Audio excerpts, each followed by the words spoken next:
Hello students, आज हम करेंगे द पी ब्लॉक एलिमेंट्स के एमसीक्यूज। आपको पता होगा जो पी ब्लॉक एलिमेंट्स वाला चैप्टर है इसकी वेटेज बहुत ज़्यादा है। सीबीएसई बोर्ड्स में मैक्सिमम मार्क्स का आपको इसी में से क्वेश्चंस पुट किए जाएंगे, तो आप प्लीज़ इस चैप्टर को अच्छे से प्रिपेयर कीजिए अगर आप अच्छा रिजल्ट चाहते हैं। इस चैप्टर में हम 4 फैमिलीज पढ़ते हैं, ग्रुप 15, ग्रुप 16, ग्रुप 17 और group 18। Yes, group 15 are pnictogens, group 16 are chalcogens, group 17 are halogens और ग्रुप 18 है इनर्ट गैसेस।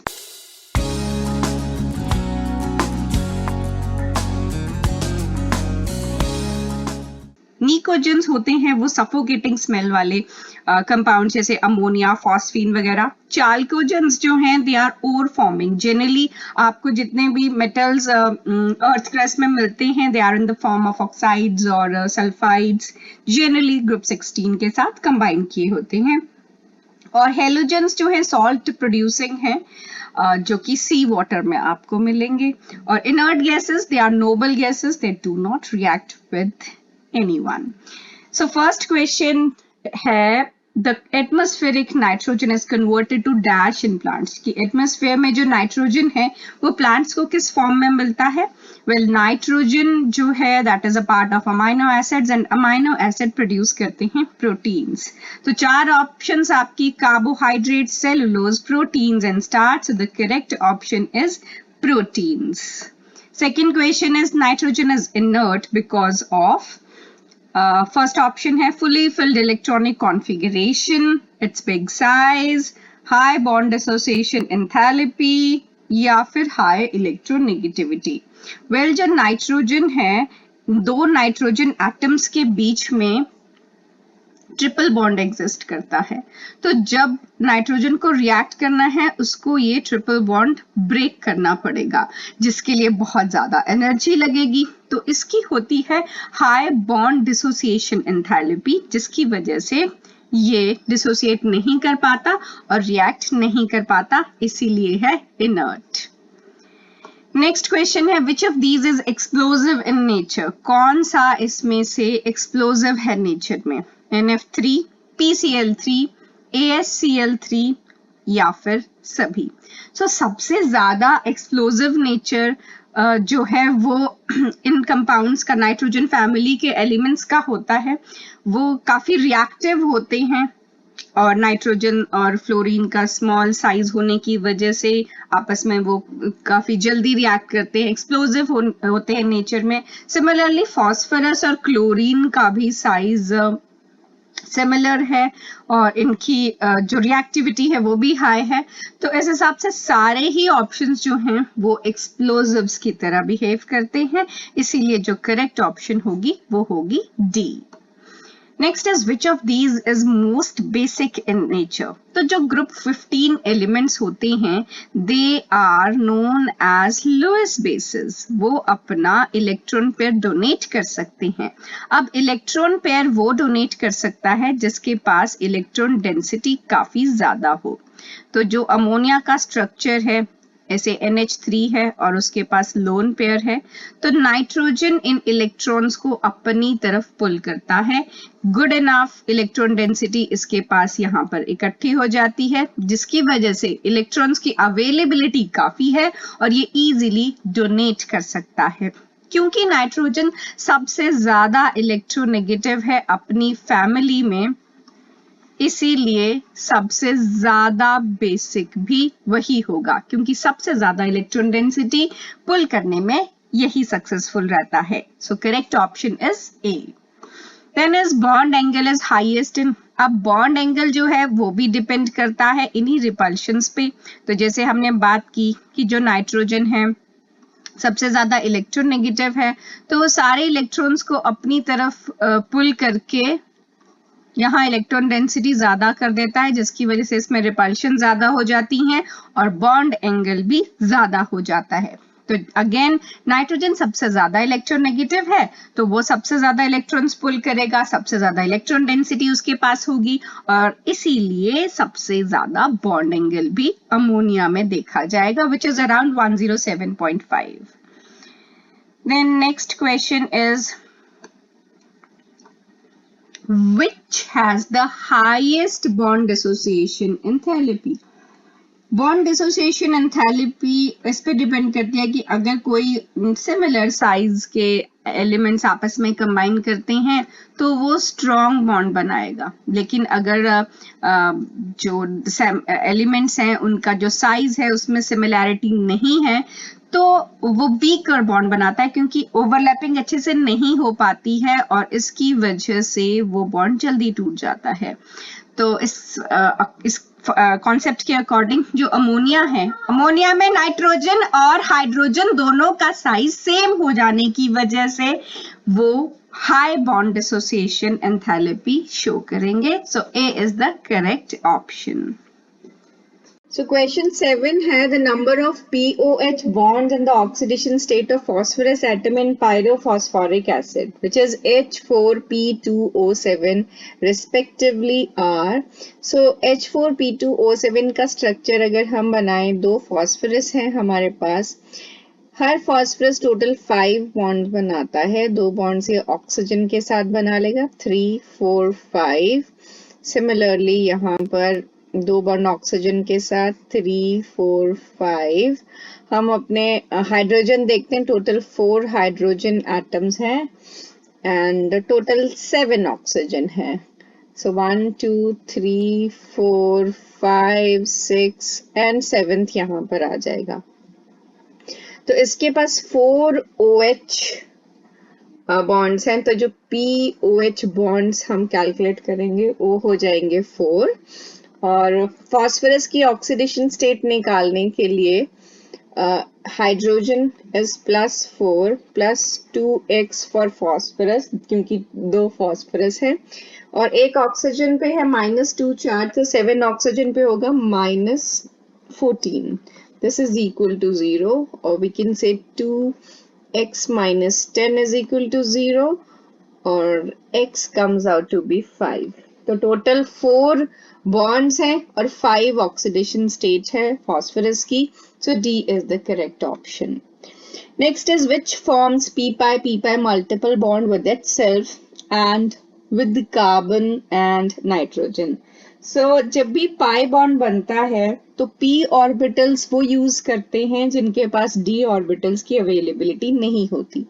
तो नाइट्रोजन जो है, क्योंकि वो सेकेंड पीरियड का है और सेकेंड पीरियड में 2s and 2p ये दो सबशेल्स अवेलेबल होती हैं, d ऑर्बिटल इनके पास नहीं होता है, इसीलिए नाइट्रोजन जब भी बॉन्ड बनाएगा, चाहे आपस में, चाहे कार्बन के साथ, चाहे नाइट्रोजन ऑक्सीजन के साथ जब बॉन्ड बनाएगा तो वो यूज करेगा p orbital and it makes p-pi double bond. So A is the correct option. Then the stability of hydrides of group 15 elements. Hydrides होते हैं जब group 15 elements हाइड्रोजन के साथ combine करते हैं, तो ये compounds बन जाएंगे NH3PH3 SBH3, ये सारे हाइड्राइड्स हैं। तो इनकी stability down the group decrease होती है, क्योंकि जो नाइट्रोजन और हाइड्रोजन है they are all of the similar size. जैसे जैसे नीचे जाते रहेंगे जो एलिमेंट है मेन, उसका साइज बढ़ता रहेगा but hydrogen remains the same. So difference आता रहता है एलिमेंट और हाइड्रोजन के साइज में, जिसकी वजह से उनकी स्टेबिलिटी कम होती है। तो इसके बी ऑप्शन करेक्ट है, that stability of hydrides of group 15 elements decreases down the group.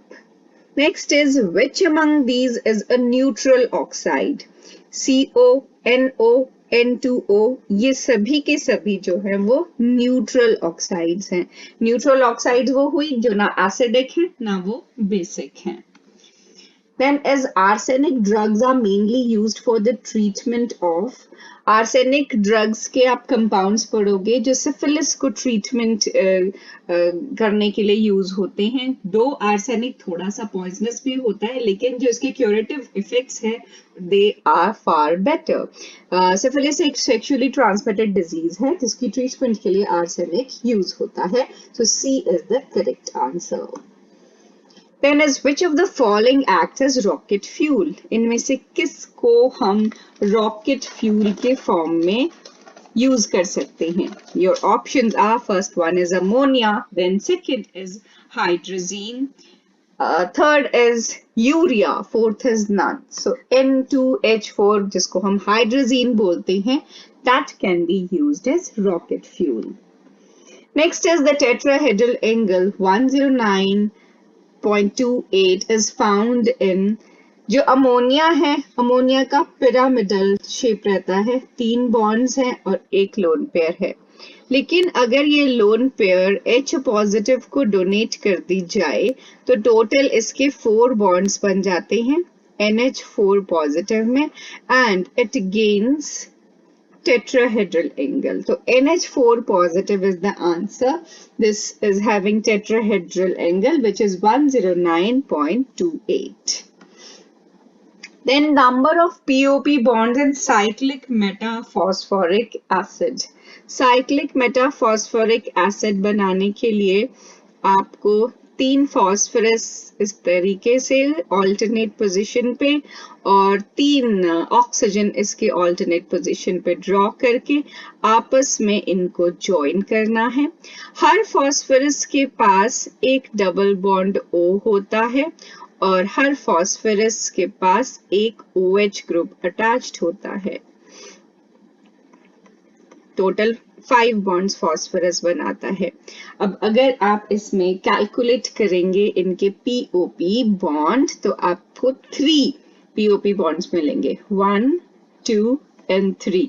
So answer is 3 which is C option of the answer. Next is nitrogen is anomalous in nature. Anomalous का मतलब होता है exceptional behavior.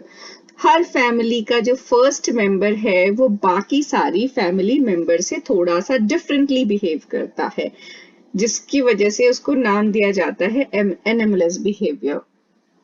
इसके कुछ reasons होते हैं क्योंकि वो सबसे छोटा होता है साइज में, हाईली इलेक्ट्रोनेगेटिव होता है, हाई इलेक्ट्रॉन गेन एंथैल्पी उसकी होती है और उसके पास d ऑर्बिटल्स नहीं होते. तो इन सब रीजंस की वजह से वो डिफरेंट बिहेव करता है. तो नाइट्रोजन का बिहेवियर क्या है जिसकी वजह से उसको एनोमलस बिहेवियर की कैटेगरी में डालते हैं?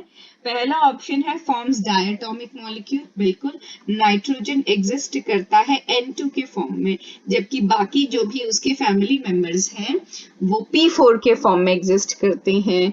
मतलब ऑक्टा एटॉमिक टेट्रा एटॉमिक है लेकिन सिर्फ नाइट्रोजन ही डायटोमिक है.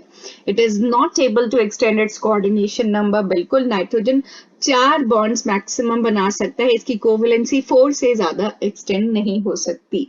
And it is not a Lewis base, बल्कि नाइट्रोजन जो है वो अमोनिया के फॉर्म में जब बनता है तो वो लुईस बेस बनता है. It is not Lewis acid, it acts as Lewis base, right? So yes, तो इस हिसाब से ये तीनों स्टेटमेंट्स इसके लिए करेक्ट हैं. So D will be its answer कि उसके एनोमलस बिहेवियर में आता है उसका बाकियों की तरह पॉलीएटॉमिक ना होना और वो बाकियों की तरह अपनी कोवेलेंसी को एक्सटेंड नहीं कर सकता और वो लुईस एसिड की तरह बिहेव नहीं करता है. Then is the general electronic configuration of group 16 elements. Group 16 elements जो कि हैं ऑक्सीजन फैमिली, उनकी लास्ट शेल में S में होते हैं 2 और P में होते हैं 4. So NH2NP4. C is the correct option. Which form of sulfur is more stable? Alpha, beta, both or none? So alpha या rhombic form जो है सल्फर की वो ज्यादा स्टेबल होती है रूम टेम्परेचर पे क्योंकि उनकी पैकिंग काफी अच्छी रहती है. जैसे आपको पता है ये जो सल्फर है ऑक्टा एटॉमिक है और क्राउन शेप में एग्जिस्ट करता है तो इनकी जो पैकिंग है अल्फा की वो सिमिलर, ये WW शेप्ड जो पैकिंग है वो सेम रहेगी. बीटा में वो रैंडम रहती है इसीलिए W शेप्ड पैकिंग या क्राउन शेप जो ये सल्फर है उसकी पैकिंग काफी सिमेट्रिकल होती है जिसकी वजह से alpha form is more stable.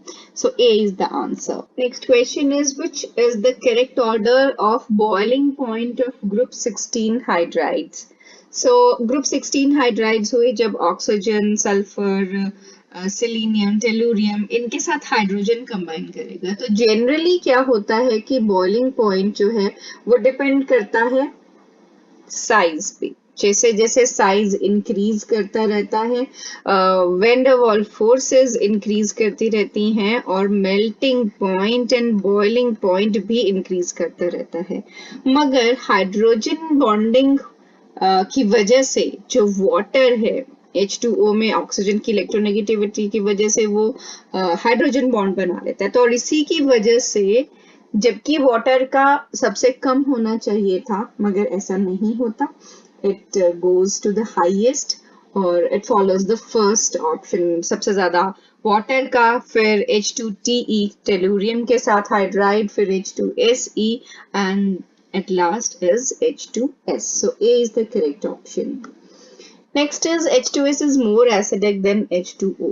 अब acidic nature उसका ज्यादा होता है जो अपना H पॉजिटिव आयन को जल्दी रिलीज कर सके, और H पॉजिटिव आयन जल्दी रिलीज तब होती है अगर किसी के साथ हाइड्रोजन के साथ जो भी बॉन्ड बना रहा है उनके साइज में काफी डिफरेंस हो। तो हाइड्रोजन और ऑक्सीजन के साइज में इतना डिफरेंस नहीं होता, जबकि हाइड्रोजन और सल्फर के साइज में डिफरेंस होता है। इसीलिए H2S is more acidic because it can give off its H positive ion more easily, right? So the option B is correct, that HS bond is weaker than HO. That is why H2S is more acidic than H2O. Next is, which of the following statement is incorrect?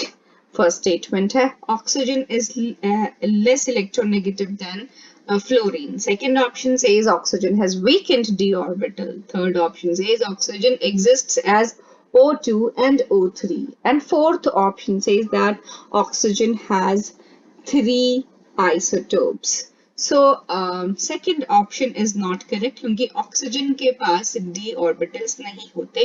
उसकी last shell है 2s में 2 है और 2p में 4 है। 2d नहीं possible होता, इसीलिए उसके पास वेकेंट d ऑर्बिटल्स नहीं है। किसी भी सेकेंड पीरियड के एलिमेंट के पास d ऑर्बिटल्स नहीं होते। Next is, which of these is G16 hydride and have least volatility? इन सब में से कौन easily volatile होगा और कौन सबसे least volatile होगा? Least volatile मतलब जिसका strongest bond होगा। तो जो भी ग्रुप 16 के हाइड्राइड्स हैं उनमें सबसे strong bond होगा हाइड्रोजन और ऑक्सीजन का, तो सबसे कम volatile होगा H2O. Next is oxidation state of oxygen in O2F2 is, so oxygen दो ही compounds में positive oxidation state show करता है जब वो फ्लोरीन के साथ अटैच्ड हो। मतलब फ्लोरीन के साथ वो टोटल दो कंपाउंड्स बनाता है, एक बनाता है OF2 और एक बनाता है O2F2। तो OF2 में इसका ऑक्सीडेशन स्टेट है +2 और O2F2 में इसका ऑक्सीडेशन स्टेट है +1, राइट।